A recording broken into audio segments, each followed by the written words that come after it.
Inch முறுக்கு மந்த்ரா கடலை எண்ணெயில நானே பண்ணுது ஒரு சேலஞ்ச். உங்களால இந்த மாதிரி முறுக்கு செய்ய முடியுமா? மந்த்ரா கடலை எண்ணெயில முறுக்கு செஞ்சு பாருங்க. ஓகே. கிரடாய் திருச்சி நடத்தும் biggest property expo fair pro 2024. இடம் கலையரங்கம் திருச்சி. நாள் ஆகஸ்ட் 9, 10, 11. கை கெட்டும் விலையில் எண்ணற்ற வீடுகளின் அணிவகுப்பு. அனுமதி இலவசம். 7 தலைமுறைகள் பாரம்பரியமிக்க ஒரே சித்த மருத்துவ ஸ்தாபனம் சேலம் சிவராஜ் சித்த வைத்தியசாலை. இப்பொழுது சேலம், ஈரோடு, சென்னை, ஹொசூர், திருப்பத்தூரில் தினசரி மருத்துவரை சந்திக்கலாம். தொடர்புக்கு 9842722500. ஆளுமை மிக்க அரசியல்வாதியாக பியோர் பாலிடிக்ஸ் பயிற்சி பட்டறை, நேரடி இணைய வழி வகுப்புகள். உங்கள் சீட்டிற்கு முந்துங்கள். 7338824242.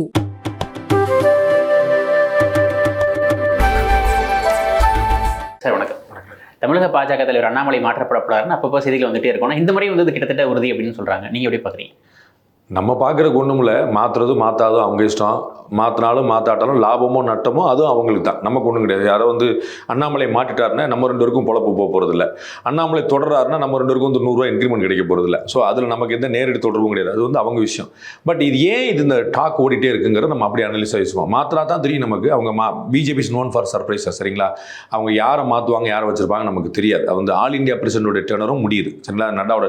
நட்டா தான் தொடர போகிறாரா? வேற நட்டா வந்து மத்திய அமைச்சர் ஆகிட்டார். ஸோ கன்ஃபார்மாக நட்டா வச்சிருக்க மாட்டாங்கிறது தெரியுது. இப்போ வேற யார்ட்ட கொடுப்பாங்க? ஏதாவது ஒரு யூகம் இருக்கா? அகில இந்திய பாஜக தலைவராக அடுத்து யார் வர போகிறா? யாருக்குமே தெரியாது. அவங்க வந்து ஒரு திரு அமித்ஷா, திரு நரேந்திர மோடி ஒரு முடிவு பண்ணுவாங்க, அது RSS ஒப்புதலோட செயல்படுத்துவாங்க, அவ்வளோதான். வேற யாருக்குமே தெரியாது. இவங்களாம் வந்து அங்கே போயிட்டாங்க, இங்கே போயிட்டாங்க. நம்ம பேசிட்டு இருக்க தருணத்தில் கிட்டத்தட்ட பாதி பிஜேபி, தமிழ்நாடு பிஜேபி டெல்லியில் தான் இருக்குது. திரு KT ராவன் அங்கே தான் இருக்கிறாரு, திரு பொன் ராதாகிருஷ்ணன் அங்கே தான் இருக்கிறாரு, திரு நயினார் நாகேந்திரன் அங்கே தான் இருக்கிறார், திரு அண்ணாமலை அங்கே தான் இருக்கிறாங்க, திரும்ப நிர்மலா சீதாராமன் அங்கே தான் இருப்பாங்க, பட்ஜெட் ஓடிட்டு. ஸோ எல்லாரும் அங்கே தான் இருக்கு. அப்போ கன்ஃபார்ம் அப்படி கிடையாது. நான் கேள்விப்பட்ட வரைக்கும் திரு நயினார் நாகேந்திரன் 10 நாளைக்கு முன்னாடி டிக்கெட் புக் பண்ணி வேற ஒரு வேலையாக அவருடைய வேலையாக போயிருக்கிறார். திரு KT ராவன் ஒரு வழக்கறிஞர், அவர் நீதிமன்ற நடவடிக்கை காரணமாக, அவர்களுடைய தேவை காரணமாக அங்கே போயிருக்கிறார். ஒரு வழக்கறிஞராக அங்கே போயிருக்கிறார். திரும்ப நிர்மலா சீதாராமன் பட்ஜெட் ஓடிட்டு இருக்கனால அங்கே தான் இருப்பாங்க. திரு அண்ணாமலை போயிருக்காரு, யோசிக்க வேண்டிய. அவர் வந்து திரு ஜெய்சங்கரை பார்க்குறேன்னு சொல்லியிருக்காரு. வேறு ஏதாவது காரணம் இருக்காருன்னு எல்லாருடைய யூகங்களுக்கு உட்பட்டு. ஸோ இந்த காக்கா உட்கார அந்த பணம் விழுந்த கதையாக இந்த காசிப்ஸ் ஓடிட்டே இருக்குது. லாஸ்ட் 48 ஹவர்ஸாக ஓடிட்டே இருக்கு. நம்ம என்ன புரிஞ்சுக்கிறோம்? அண்ணாமலை அவர்கள் தேர்தலில் நின்னாலும் 39 தொகுதியுடைய வெற்றி தோல்வியை பற்றி விட்டுறாங்க. அண்ணாமலை ஜெயிப்பாரா மாட்டாரா? இதுதான் கேள்வி. தேர்தலே முடிஞ்சு போச்சு, இப்போ அண்ணாமலை மாற்றுவாரா இருப்பாங்களா? இதுதான் கேள்வி. அப்போ இந்த பாலிடிக்ஸ் தமிழ்நாட்டில் அண்ணாமலை சென்ட்ரிக்காக தான் போயிட்டுருக்கு. இது 2 வகையில் வந்து லாபம் வருது. ஒன்று, பேச வேண்டிய விஷயம் திமுக அரசாக இருக்குது. சட்டம் ஒழுங்கு சரியாக இருக்கா? கொலைகள் குறைஞ்சிருக்குதா? திமுக ஆட்சி எப்படி இருக்குது? 1.5 வருஷம் தேர்தல் வரப்போது எப்படி இருக்குது? கூட்டணி கட்சிகள் குளறுபடி பண்ணுறாங்களா? காங்கிரஸ் கட்சி வெளியேறுமா? இதை மாதிரி பேச வேண்டிய டாபிக்கள் நிறையா இருக்கு. ஆனால் ஊடக விவாதங்கள் பூரா எப்படி போயிட்டு பாருங்க. ஏடிஎம்கே திரும்ப ஒன்று சேருமா? திரும்ப சசிகலா ஏடிஎம்கேல வருவாரா? திரு டிடி விதிரன் சேர்க்கப்படுவாரா? அண்ணாமலை மாற்றப்படுவாரா? இது அண்ணாமலை மாறினா என்ன, மாறாட்டி என்ன? ஆஸ் ஐ டோல்ட், அதில் எந்த விதமான பயன். ஆனால் இந்த டைரக்ஷன் இங்கே வரது மூலமாக ஒன்று டீவியேட் பண்ண பார்க்குறாங்க, டைவெர்ட் பண்ண பார்க்குறாங்க தெரியுது. And center of talk, center of அட்ராக்ஷனா, சென்டர் ஆஃப் தமிழ்நாடு பாலிடிக்ஸாக அண்ணாமலை தான் தொடராருங்கிறது. இல்லை, அமைச்சர் பதவி கூட அண்ணாமலைக்கு ஆஃபர் பண்ணப்பட்டது. ஆனால் அது வேணாம், நான் மாநில தலைவராக இருக்கேன்னு அண்ணாமலை சொன்னாங்க. ஆனால் இப்போ வந்து அதுக்கான காரணம் என்ன ஏற்பட்டுச்சு அப்படின்னு ஒரு சந்தேகம் ஏற்பட்டிருக்கு. இன்னொன்று வந்து அவராக ராஜினாமா பண்ணாரா அல்லது ராஜினாமா பண்ணால் நிர்பந்திக்கப்பட்டதா? ஒன்று, ஒருவேளை அவராக ராஜினாமா பண்ணால் அந்த ராஜினாமா ஏற்றுக்கொள்ளப்படுமா படாதா அப்படின்றதும். ராஜினாமா பண்ணாராங்கிறதே தெரியாதுங்கிறதுல தான் இந்த கேள்வி வருது. அது மூலம் நம்ம புரிஞ்சுக்கணும். ராஜினாமா பண்ணாருன்னா தான் அவரா பண்ணாரா, நிர்பந்திக்கப்பட்டாராங்கிற கேள்வி, சரிங்களா? சார், அடுத்த தலைவர் வரைக்கும் பேர்லாம் சொல்ல ஆரம்பிச்சிட்டாங்க சார். பதவியேற்பு நடத்தி முடிச்சிட வேண்டியதானே? பதவியேற்பு நடத்த முடியும். யார் கேட்டது? அடுத்த பிரதமர் நான் தான், அடுத்த தலைவர் நீங்க தான், அடுத்த ஜனாதிபதி நம்ம தான். நம்மளே பதவியேற்பெல்லாம் முடிச்சிருவோம். அப்போ பிஜேபி ஏதாவது வேலை இருக்காங்க செய்யறதுக்கு? நம்மளே சொல்லியாச்சு அடுத்த தலைவர் யாருன்னு, நம்மளே சொல்லியாச்சு ரிசைன் பண்ணிட்டாரு. அப்போ நம்ம தானே கட்சி நடத்திட்டு இருக்கணும். It is not so. நம்ம கட்சி நடத்தல. ஸோ ராஜினாமா பண்ணாராங்கிறது முதல் கேள்வி. நான் அறிந்த வகையில் ஏடிஎம்கே பிஜேபி அலையன்ஸ் வேணுமா வேண்டாமான்னு ஒரு விவாதம் வந்தது. அப்போ எனக்கு கொஞ்சம் ஒரு ஃபர்ஸ்ட் ஹேண்ட் இன்ஃபர்மேஷன் எனக்கு உண்டு. அதில் அப்போ திரு அண்ணாமலை என்ன சொன்னார்னு, நான் தான் தடையினா நான் விலக தயாராக இருக்கிறேன், என்னுடைய ராஜினாமா நான் கொடுக்குறேன், எனக்கு பிரச்சனையே கிடையாது, என்னால் உங்களுடைய ஒரு பிளான் வந்து தடைப்படக்கூடாது, நான் ஏடிஎம்கே அலையன்ஸ் வேண்டாம்னு நினைக்கிறேன், அவரும் நம்ம கூட சேர மாட்டார்னு நினைக்கிறேன். கடைசி நேரத்தில் நம்ம பாதிக்கப்படுறதை விட 2022 உள்ளாட்சி தேர்தலின் போது நாமினேஷன் ஸ்டார்ட் ஆயிடுச்சு. அதுக்கப்புறம் தான் ஏடிஎம்கே பிஜேபி அலையன்ஸ் இல்லைன்னு முடிவாச்சு. ஸோ இந்த அலையன்ஸ் முறிஞ்சது இங்கே இல்லை, 2022 முறிஞ்சிருச்சு. அப்போ ஆனால் என்ன ஆச்சுன்னா, நாமினேஷன் தாக்கல் பண்ண பிறகு பண்ணாங்கன்னா கவுன்சிலர் எலெக்ஷன்ல போட்டி போடுறக்கா இல்லை. இப்போ நீங்கள் உங்களுக்கு ஒரு அரசு இல்லை, அப்படி இல்லை. அதுதான் நான் சொல்ல வரேன் உங்களுக்கு. அப்படி இல்லை. ஏடிஎம்கே பிஜேபி பேசிக்கிட்டு இருந்தாங்க. எவ்வளோ சீட்டு எவ்வளோ பர்சன்டேஜ் பேசுறதுல முரண் வந்துருச்சு. இப்போ சண்டே ஆயிடுச்சு. அப்போ சண்டே இல்லாமல் சமாதானமாக போய்கிட்டாங்க. ஆனால் எனக்கு அது தெரியும், ரொம்ப க்ளோஸாக தெரியும். நான் அதை ஃபாலோ பண்ணேன். நாமினேஷன் தாக்கல் பண்ண பிறகு தான் தனித்து போட்டிங்க நிலைமை வந்துச்சு. அதை பார்லிமெண்ட் எலெக்ஷன் போது முன்னாடியே ஸ்மெல் பண்ணுறாரு அண்ணாமலை. திரு எடப்பாடி பழனிசாமி திரும்பவும் அதை செய்வார். எலெக்ஷன் எல்லாமே ரெடியான பிறகு உங்களுக்கு 3 சீட்டு தான் 5 சீட்டு தான் பாரு, நம்ம சண்டை போட வேண்டியிருக்கோம். அப்போ முன்னாடியே ரெடி பண்ணிடுங்க, இல்லைன்னா அலையன்ஸ் வேண்டாம், அவர் நம்மளை கழட்டி விடுறதுக்கு முன்னாடி நாம கழட்டி விட்டுருவோங்கிறது தான் திரு அண்ணாமலையோட ஸ்ட்ராட்டஜி, நான் அறிந்த வகையில். சரிங்களா? கடைசியில் அதுதான் நடந்துச்சு. அண்ணாமலை அவர்கள் அந்த ராஜினாமாவுக்கே ரெடியாக இருந்தார். அதுவும் எனக்கு தெரியும். அண்ணாமலை ஏற்கனவே ராஜினாமாவுக்கு தயாராக இருந்தார். நான் தடையாக இருப்பேன், ஆனால் நீங்கள் தொடருங்க, நான் ஒரு ஹிண்ட்ரன்ஸாக இருக்க மாட்டேன்னு சொன்னார். ஆனால் ஆல் இண்டியா பார்ட்டியும் ட்ரை பண்ணிச்சு, ஏடிஎம்கே அலையன்ஸ், அதுவும் நடக்கலை.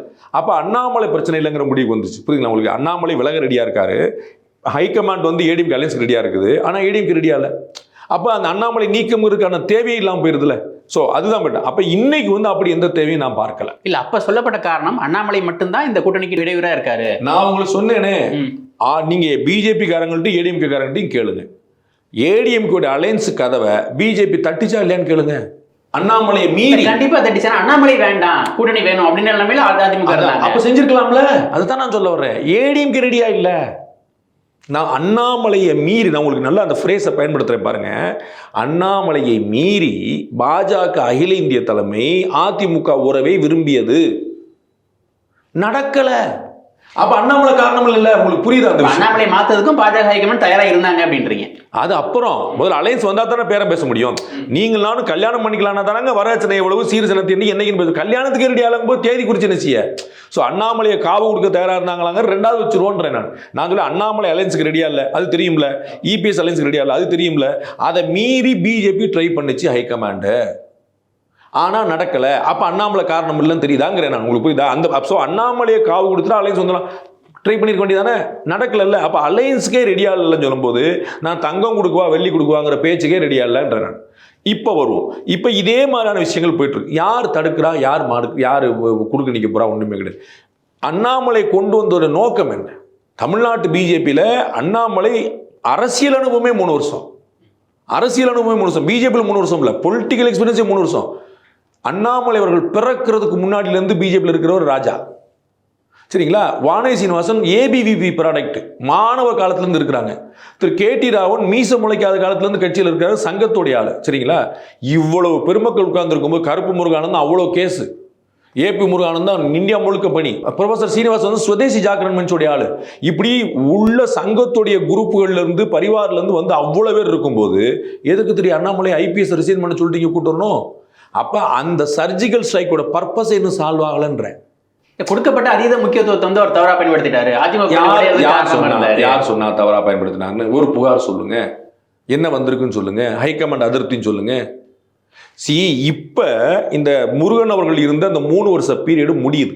அதனால தான் நட்டாவும் மாத்துறாங்க, நட்டாவை அமைச்சர் ஆகிட்டாங்க, நட்டாவை மாற்றுவாங்க. ஸோ ஆல் இந்தியா லெவலில் இந்த 2024 நவம்பர் டிசம்பரில் நிறைய தலைவர்கள் மாற்றுவாங்க. இப்போ ராஜஸ்தான் உட்பட பல மாநிலங்கள் மாற்றிட்டாங்க. ஸோ இது மாற்றுற சீசன், அதனால் இந்த பேச்சு இன்னும் பெருசாக வந்துடும். ஆனால் அண்ணாமலை அவர்கள் 2 வருஷம் தான் தலைவராக இருக்கார். சரிங்களா? தலைவர் பதவியே 3 வருஷம் நார்மலாக இருப்பாங்க, 2 வருஷம் தான் இருக்கிறார். திருமதி தமிழிசை வந்து 2 டேர்ம் கொடுக்கப்பட்டிருக்காங்க. திரு எல்ஜி 2 டேர்ம் கொடுக்கப்பட்டிருக்கார். திரு பொன்னார் 2 டேர்ம் கொடுக்கப்பட்டார். அது 6 வருஷம். அப்போ திரு அண்ணாமலைக்கு 2 டேர்ம் கொடுக்காம இருக்கிற காரணம் என்ன இருக்கு? அண்ட் 1.5 வருஷத்தில் அசம்பிளி எலெக்ஷன் வரப்போகுது. இப்போ நாளைக்கு உங்களை மாநில தலைவராக போட்டாங்க, உங்களை தான் மாநில தலைவராக போட்டு நீங்கள் அங்கே உட்காந்து என்னப்பா நடக்குன்னு கட்சியில் பார்க்கறதுக்கு 6 மாதம், கட்சியை புரிஞ்சுக்கிறதுக்கு. புரியுங்களா? ஏன்னா நீங்கள் வெளியில் உட்காந்து பேசுறது வேற, நீங்கள் மாநில தலைவர் உட்காந்து அந்த ஹாட் சீட் தெரியுதுல, அப்போ சுற்றிய நடக்குன்னு புரிஞ்சுக்கிறதுக்கு இட் வில் டேக் 6 months. 1 வருஷத்தில் எலெக்ஷன் வந்துடும். எப்படி ஹேண்டில் பண்ணுவீங்க? அப்போ நான் என்ன நினைக்கிறேன், மாற்றுவாங்கன்னு சொல்ல, மாற்ற மாட்டாங்கன்னு சொல்ல. ஏன்ட்ட கிளியர் பதில் பார்த்துக்கணும். மாற்றுவாங்கன்னு சொல்ல, மாற்ற மாட்டேன், எனக்கு தெரியாது, அது அவங்க தான் முடிவு பண்ணும். ஆனால் பர்பஸ் என்னன்ற 1.5 வருஷத்தில் எலெக்ஷன் வச்சுக்கிட்டு இவ்வளோ பெரிய சர்ஜிக்கல் ஸ்ட்ரைக் பண்ணி அவர் அங்கேருந்து கொண்டு வந்து இங்கே வந்து பேராசூட் லேண்டிங் பண்ணி வச்சுட்டு நீங்கள் அசம்பிளி எலெக்ஷன் வேற ஆள் மாற்றினா பர்பஸ் சால்வ் ஆகாதுன்னு நினைக்கிறேன். வெளியிலேருந்து பார்க்குறவங்க என்ன சொல்கிறாங்கன்னா, அதிமுக பாஜக கூட்டணி நடைபெறாமல் போனதுக்கு அண்ணாமலை காரணம். அதையும் மீறி ஏதாவது ஜெயிச்சாரா அப்படின்னா இல்லை, 18% ஓட்டு வாங்கியிருக்காங்க. 2014 இபிஎஸ் சொல்கிறார், 2014 பாஜக கூட்டணி அமைச்சப்போ 18.80 வாங்கியிருக்காங்க. இப்போ அதோட கம்மி தான். ஸோ வந்து இப்போ அண்ணாமலை நம்பி நம்ம அதிமுக கூட்டணி உடைச்சிட்டோம். அப்படி இருந்தும் வந்து இந்த கூட்டணி வந்து வெற்றி பெறலை. நம்ம வந்து இன்னைக்கு வந்து மைனாரிட்டி ஆட்சி அமைச்சிட்டு இருக்கோம். ஸோ ஒருவேளை இங்கே தமிழ்நாட்டில் வந்து அதிமுகவும் பாஜக கூட்டணி அமைச்சிருந்தா 20-30 சீட் ஜெயிச்சிருக்கணும் எஸ்பி வேலுமணி சொல்றாரு, தமிழிசை சவுந்தரராஜன் சொல்றாங்க. ஸோ அப்படி இருக்கிறப்ப வந்து அண்ணாமலைக்காக எடுத்த ரிஸ்க் வந்து வீணா போச்சு. இன்னைக்கு வந்து சந்திரபாபு நாயுடு நிதிஷ்குமார் நம்பர் எல்லாமே ஏற்பட்டிருக்கு. ஸோ அது காரணம் அண்ணாமலை தான். ஸோ ஒய் நாட் அப்படின்னு நினைக்கிறாங்க அப்படின்னு சொல்றாங்க. முதல்ல சென்ட்ரல் கவர்மெண்ட் நடக்கிறது மைனாரிட்டி கவர்மெண்ட் இல்லை, அதை புரிஞ்சுக்கணும். மைனாரிட்டி கவர்மெண்ட்னா என்னென்னா பெரும்பான்மை இல்லாத அரசு தான் மைனாரிட்டி கவர்மெண்ட். இப்போ இருக்கக்கூடிய அரசுக்கு பரிபூர்ண பெரும்பான்மை இருக்குது. இப்போ அமைஞ்சிருக்கிற அலையன்ஸு காங்கிரஸ் நடத்துகிற மாதிரி தேர்தலுக்கு பிந்தைய கூட்டணி இல்லை, தேர்தலுக்கு முந்தைய கூட்டணி தான் இருக்குது. தேர்தலுக்கு பின்னாடி ஒருத்தரை கூட சேர்க்கல, சரிங்களா? தேர்தலுக்கு முன்னாடி யார் யாரெல்லாம் இருந்தாங்களோ இதே நிதிஷ்குமார், இதே சந்திரபாபு நாயுடு எல்லாரும் தான் உட்காந்துருக்காங்க, சரிங்களா? ஸோ தேர்தலுக்கு பின்னாடி பண்ண அரேஞ்ச்மெண்ட்டில் மக்கள் அவங்களுக்கு ஓட்டு போடல, மக்கள் இந்த கூட்டணி வச்சு தான் போட போகிறேன், நாங்கள் அந்த கூட்டணி தான் வந்திருக்கிறாங்க. ஸோ மைனாரிட்டி கவர்மெண்ட் இல்லை, அதை முதல்ல புரிஞ்சுக்கணும். ஒன்று. ரெண்டாவது, ஏடிஎம்கே வந்து பிஜேபியை சீட்டு குறைஞ்சிருச்சு, ஓட்டு குறைஞ்சின்னு சொன்னாங்கன்னா ஏடிஎம்கே என்ன வாழ்ந்துச்சு? 1% கூடி இருக்குன்றாங்களே. வச்சுக்கோங்க, சந்தோஷப்பட்டுக்குங்க, அடுத்த முறை 6% கூட்டிக்கங்க. இப்படி 6% கூட்டிகிட்டே போங்க, கட்சி போகன்னு வளர்ந்துரும். ஏங்க, ஆட்சியில் இருந்த கட்சி 37 சீட்டு தமிழ்நாட்டில் ஜெயிச்ச கட்சி, நீங்கள் வந்து ஒரு சீட்டு ஜெயிக்க முடியல. 7 சீட்டில் வந்து நீங்கள் பிஜேபிக்கு பின்னாடி போயிருக்கிறீங்க. 4-5 சீட்டில் டெபாசிட் போயிருக்கு. இது டெபாசிட் போகிற கட்சியா சார் ஏடிஎம்கே? பிஜேபி முன்னாடி விட்டு பின்னாடி போய் எடுங்க. நீங்கள் டிஎம்கே ஜெயிச்சது, ஏடிஎம்கே நம்பர் 2, அதானே சார் கணக்காக இருக்கணும்? அதான கணக்காக இருக்கணும். ஏடிஎம்கே ஜெயிச்சது, டிஎம்கே நம்பர் 2, இதான கணக்காக இருக்கணும். டிஎம்கே ஜெயிச்சிருக்கு, ஏடிஎம்கேவும் பிஜேபி நம்பர் 2. அப்போ நீங்கள் என்ன வாழ்ந்தீங்க? அப்போ அலையன்ஸ்ல பிஜேபி இழக்கிறதுக்கு என்ன இருக்கு? 18 தான் வந்திருக்கு, 11 தான் வந்திருக்கு. அதுவும் வந்து பாஜக தனிப்பட்ட வாக்கு இல்ல, ஏடிஎம் கூட தனிப்பட்ட வாக்கா? இல்ல, பெரிய அலையன்ஸ் இல்ல சார், தேமுதிக மட்டும் தானே சார் விருந்தினர்கள். உள்ளதிலேயே கடுமையான போட்டி கொடுத்தது யார்? 2024 உள்ளதிலேயே கடுமையான போட்டி 39 தொகுதியில் ஒரு தொகுதியில் நடந்திருக்கு. விருந்தினர்கள் மட்டும்தான். விருந்தினர் யார் கேண்டிடேட்? தேமுதிக கேண்டிடேட் தானே. உங்கள் கேண்டிடேட் எந்த கேண்டிடேட் நெக் டு நெக் வந்தாரு சொல்லுங்க. ஏடிஎம் கண்ணுச்சுல ஒரு தொகுதியில், அந்த தொகுதியெல்லாம் அடி தடி சார், வண்டி 1/2 மணி நேரத்துக்கு இருக்க மாட்டேங்க. இங்கே சொல்லுங்க. தமிழ்நாட்டிலே ஒரு தொகுதியில் நெக் டு நெக், அதுவும் தேமுதிக. அப்புறம் என்ன நீங்கள் என்ன பண்ண போறீங்க? அப்போ மற்ற இடங்கள்லாம் கிளியர் தோல்வி. புரியுங்களா? ஏடிஎம்கே வர்சஸ் அடுத்த கட்சி இருந்த இடத்துல கிளியர் தோல்வி.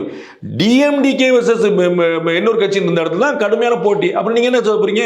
ரைட். இப்போ பிஜேபி நீங்கள் ஏற்கனவே டெபாசிட்ல இழந்த கட்சி, 3% கட்சி, நோட்டாக்கில கட்சின்னு சொல்லிட்டே இருந்தீங்க.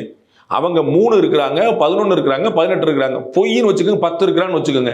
அவங்க 3லேருந்து 10 வந்திருக்காங்க வளர்ச்சி. நாங்கள் 18 இருந்தேன், 19 வந்துட்டேன், 1% கூட்டிட்டேங்கிற வளர்ச்சியா நீங்கள் யோசிச்சுக்கோங்க. ட்ரிபிள் டைம் ஒருத்தர் கூடினாருங்கிற வளர்ச்சியா, மொத்தமாக 1% கூடிக்கங்கிற வளர்ச்சியான்னு யோசிங்க. அவருக்கு ஒரு எம்பி கிடையாது, அதனால இழக்கிறதுக்கு ஒன்றும் கிடையாது. உங்களுக்கு 37 எம்பி இருந்தாங்க 2014. இப்போ எங்க இது திரும்பி இருக்காங்க. போன எலெக்ஷனில் ஒரு எம்பி இருந்தாங்க, அதுவும் போச்சு.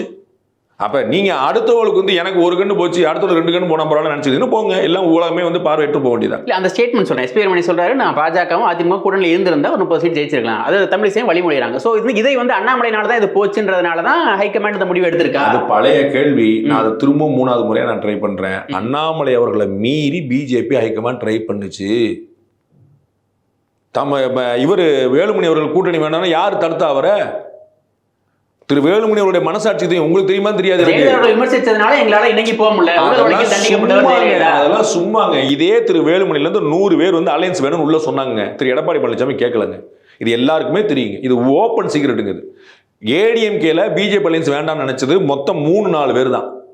மொத்தமே திரு இபிஎஸ், திரு கேபி முனுசாமி, திரு வீரமணி, திரு ஜெயக்குமார், இந்த மாதிரி 3-4 பேர் தான் மொத்தமே.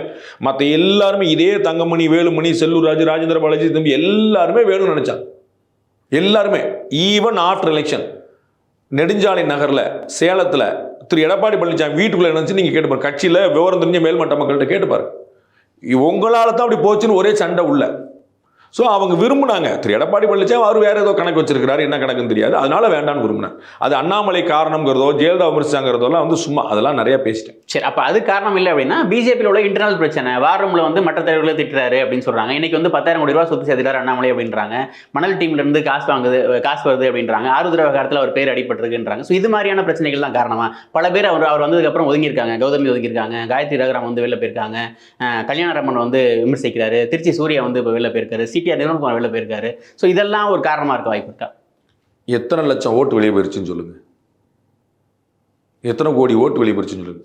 கௌதமி அக்கா வெளியேறிட்டாங்க, காயத்ரி போயிட்டாங்கன்னா எத்தனை பேர் வந்து இனிமே நான் வந்து பாஜக பக்கமே வரமாட்டேன்னு எத்தனை பேர் போனாங்கன்னு சொல்லுங்க.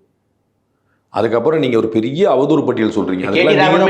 கேடி ராமன் மேல அந்த புகார் வந்தது காரணம் இல்ல, இந்த மாதிரி வீடியோ வந்தது காரணம் அண்ணாமலை தான். இதெல்லாம் பேசுறது சாணக்கியாவுடைய ஆசிரியர் ரங்கராஜ் பாண்டே கிடையாது. உங்க சேனலை நீங்க இன்னும் பேசிக்கிங்க, நான் தடுக்க மாட்டேன். இது வந்து மணல் ஆதாரம் இல்ல, வச்சுட்டு திருச்சி பேசி சூர்யா தான் அதை சொல்றாரு. 10,000 கோடி ரூபாய் அண்ணாமலை சொத்து சேர்த்துட்டாரு அப்படின்னு. ஏங்க நான் என்ன சொல்றேன், அப்படி இன்னும் அவர் மேல ஒருத்தர் சொன்னாரு என்ன செய்வீங்க? இப்படி இது பொழுதுபோக்கு அண்ணாமலையோட இருக்காங்க. தம்பியே அறியப்பட்டவர், வலதுகரமா இடதுகரமா இருந்தார். நான் எதை பேசுவேன் தெரிஞ்சுக்க, எதுக்கு ஆதாரமும் ஆவணமும் இருக்குதோ அதை நான் பேசுவேன்.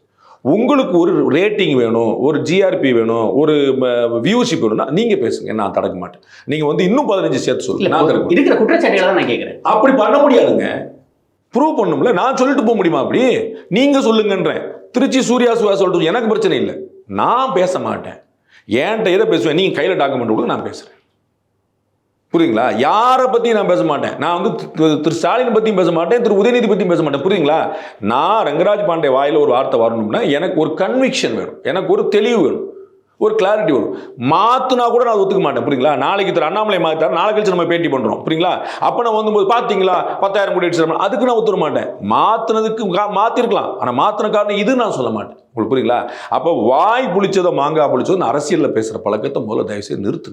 அதை வந்து என்கரேஜ் பண்ணாதீங்க. யார் பேசினாலும் சரி, ஒவ்வொரு மேடையிலையும் ஒன்று சொல்லிட்டு வா. நீங்க அதெல்லாம் ஏத்துக்கிடுவீங்களா? அதெல்லாம் கேள்வி வச்சுட்டு முடியுமா? அடுத்த தமிழக பாஜக தலைவரா யார் வந்தா சரியா இருக்கும்னு நினைக்கிறீங்க? ஒருவேளை அண்ணாமலை வந்து சீனியர்ஸ் ஏற்றுக்கொள்ளப்பட்டால் அது உண்மையாக இருக்கும் பட்சத்தில் பாஜக வந்து ஒரு நபரை நம்பி இருக்கிற கட்சி இல்லை.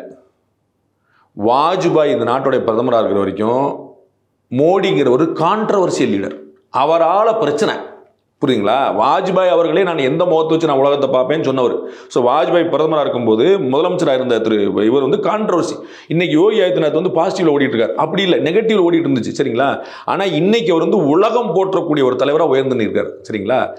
அதுதான் பாஜக.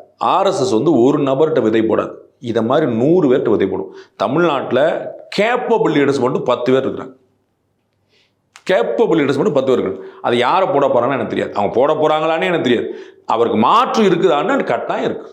அது வந்து ஒரு நபரை நம்பி நிற்காது. அண்ணாமலைக்கு அவர்கள் இன்வெஸ்ட் பண்ணது அதிகம், அதனால ஈல்டு எடுக்க விட மாட்டாங்க, நான் ஈல்டு எடுக்காம விட மாட்டாங்கன்னு நான் நினைக்கிறேன். ஆனால் மாற்று இல்லையானா 10 பேர் அட்லீஸ்ட் இருக்காங்கன்னு சொல்லுவேன். 10 கேப்பபிள் லீடர்ஸ். இது தமிழ்நாட்டில் மட்டும் இல்லை, இந்தியா முழுக்க அவங்க அப்படிதான். அமித்ஷா உங்களுக்கு எப்போ வந்து தெரியும் யோசிச்சு சொல்லுங்க. அமித்ஷாங்கிற பேரை நீங்க எப்போ வந்து சொல்ல ஆரம்பிச்சீங்கன்னு சொல்லுங்க. ஒரு 5-6 வருடம் ரொம்ப போன 10 வருஷம். 2014க்கு முன்னாடி அவர் யாரும் தெரியாது. அவருமே ஒரு வழக்குகளில் இருந்துட்டு அவர் வந்து உத்தரப்பிரதேசத்தில் தான் இருக்கணும், குஜராத்துக்கே வரக்கூடாதுன்னு சொல்லப்பட்ட ஒரு ஏதோ மந்திரி. அந்த ஊரில் மந்திரி நமக்கு தெரியாது, நம்ம நிறைய நார்த் இந்தியன் மந்திரி சொல்லுவாங்க. 2014 தேர்தல் முடிவுகளுக்கு பிறகுதான் பின்னணியில் இருந்தது அமித்ஷான்னு அப்படி ஒரு ஃபேஸ் வந்துருச்சு வருது. சரிங்களா? அப்போ அமித்ஷாங்கிற விதை என்னைக்கோ போடப்பட்டது. அந்த மரத்தையும் கனியும் தான் நீங்கள் பார்க்க ஆரம்பிச்சிருக்கீங்க. சரிங்களா? அதை மாதிரி இங்கே நிறைய விதைகள் போடப்பட்டிருக்கு, நிறைய மரங்கள் முளைச்சிருக்கு. இல்லை, ஒருவேளை வந்து தேசிய கட்சியோட மாநில தலைவர்கள் வந்து இங்கே ஓரளவுக்கு என்ன சொல்கிறாங்களோ செய்வாங்க. ஆனால் அண்ணாமலை வந்து அதை தாண்டி ஒரு ஐடென்டிட்டியை பெற்றுட்டது வந்து பிஜேபி ஹைகமாண்டால ரசிக்க முடியலையோ? ஏன் ரசிக்க முடியல? யாருக்கா வேலை பார்த்தாரு அவர்? டிஎம்கே வேலை பார்த்தாரா? நாம் தமிழருக்கு வேலை பார்த்தாரா? காங்கிரஸ்க்கு வேலை பார்த்தாரா? யாருக்கு வேலை பார்த்தாரு? பிஜேபி தான் வேலை. அண்ணாமலை அபிமானியா இருக்காங்களா வந்து பாஜக அபிமானியா இல்லை? நரேந்திர மோடி அபிமானியா நிறைய பேர் வந்திருக்காங்களே, அது ஏன் நீங்கள் வந்து மாற்றி யோசிக்கல? ஸோ பிஜேபியோட நரேந்திர மோடி பாப்புலர் ஆகிட்டாரு. நீங்கள் பல பேர் கேட்குறீங்களா இல்லையா? ஆர்எஸ்எஸ்க்கும் பிஜேபிக்கும் சண்டையா? எதனால கேட்குறீங்க? எப்படி வந்துச்சு? நரேந்திர மோடி டாலிடர் வந்தால் தானே. ஒரு கம்யூனிஸ்ட் கட்சி உறுப்பினா போனதுக்கு 10 காரணத்தில் ஒரு காரணம் தலைவர்கள் இல்லாது, வெறும் தத்துவம் பேசுனது. அவங்க மாநில குழு ஒடிமாங்க, அது உருப்படாது. காங்கிரஸ் கட்சி உறுப்பினாமல் இருக்கு 10 காரணத்தில் ஒரு காரணம், எப்போனாலும் நான் வந்து செஸ் காயின் மாதிரி நான் தூக்கி விட்டுருவேங்கிறது. அப்படி இருந்தால் கதைக்காவாதுன்னு பிஜேபி ரொம்ப தெரிஞ்சு ஆள் மேலே தெளிவாக இன்வெஸ்ட் பண்ணி உருவாக்குது. அதனால ஒரு அமித்ஷா உருவாயிருக்காரு, அதனால ஒரு நரேந்திர மோடி உருவாயிருக்காரு, அதனால ஒரு யோகி ஆதித்யநாத் உருவாயிருக்காரு, அதனால ஒரு அண்ணாமலை உருவாயிருக்காரு. அவங்க ஆளை யோசிச்சு பண்ணுவாங்க. அப்படி காயின் தட்டி விடுறதெல்லாம் வந்து ஜனநாயகம் பண்ணீங்க. இப்போ எதுக்காக திரு கே எஸ் அழகிரியை மாத்தினாங்க சொல்லுங்க? ஏதாவது இப்போ நீங்கள் சொன்னீங்களே 10,000 கோடி மணலுக்குள்ள ஆர்வத்தில் அப்படி இப்படி அப்படி ஏதாவது சொல்லுங்க அவர் மேலே. டேர்ம் முடிஞ்சிருச்சு. என்ன டேர்ம் வச்சிருக்கீங்க? ரூலை காட்டுங்க. டேர்ம் வரைக்கும் யார் எத்தனை எத்தனை பேர் டேர்முக்கு ஃபுல்ஃபில் பண்ணிருக்காங்க சொல்லுங்க. அகில இந்திய தலைமை நினைச்சா மாற்றும். அது டெமோக்ரஸியா? டேர்ம் இங்கே முடியுது, இங்கே மாற்றப்படுற பிரச்சனை போது நீங்கள் 10,000 கோடி மணல் கிளம்புறீங்க. நீங்கள் டேர்ம் முடியும் போது ஒருத்தர் மாற்றப்பட்டாங்கிற பேச்சு வரும்போது நீங்கள் ஊழல் குற்றச்சாட்டு ட்ரை பண்ணுறீங்க. அப்படி எதுவுமே இல்லாமல் போயிடுச்சு. அண்ணன் கே எஸ் அழகிரி கரடியாக கத்துனாரு, கட்சிக்கு உழைச்சாரு, தேர்தலில் சந்திச்சாரு. ஸோ எது டெமோக்ரஸின்னு யோசிங்க. ஒருத்தர் தனியாக வளர்றாருன்னா அப்படித்தான் நம்ம ஊரில் ஏடிஎம்கே பெருசா, எம்ஜிஆர் பெருசா? ஏடிஎம்கே பெருசா, ஜெயலலிதா பெருசா? திமுக பெருசா, கருணாநிதி பெருசா? கருணாநிதிங்கிற பேருக்கு தான் ஓடி வருவாங்க. எங்க தலைவர், எங்க கலைஞர், எங்க 6ஆம் சோழன் அப்படித்தான் வருவாங்க. ஒரு சித்தாந்தத்தை முன்னிலைப்படுத்துறதுக்கு ஒரு தலைவர் வேணும். பாஜக தானே முன்னிலைப்படுத்துறாரு அண்ணாமலை. அண்ணாமலை நம்பி சென்ட்ரிக்கா போவோம். அதுதான் ஸ்டைல், இந்தியன் ஸ்டைல் தான். India is Indira, Indira is இந்தியான்னு சொல்லியிருக்காங்க. இந்திரா காந்தி காலத்திலேயே அப்படி. இந்தியா தான் இந்திரா, இந்திரா தான் இந்தியா. அப்போ தனிநபரை முன்னிறுத்தி தான் ஓடும். அதான் நம்ம ஊர் பழக்கம். சரி, அண்ணாமலை அவர்கள் தொடர்ந்து நீடிக்கிற பட்சத்தில் நீங்கள் ஏற்கனவே சொல்லிட்டீங்க அதிமுக பாஜக கூட்டணி முறிவுக்கு வந்து அண்ணாமலை காரணம். சரி, அண்ணாமலை தொடர்ந்து நீடிக்கிற பட்சத்தில் இப்போ 2026 அதிமுகவும் பாஜகவும் பேச்சப்பாக வாய்ப்பு இருக்கா? ஒருவேளை சரி சார், இவர் தொடர்றாரு, இன்னொரு தலைவர் வர்றாரு, அதை விட்டுருங்க.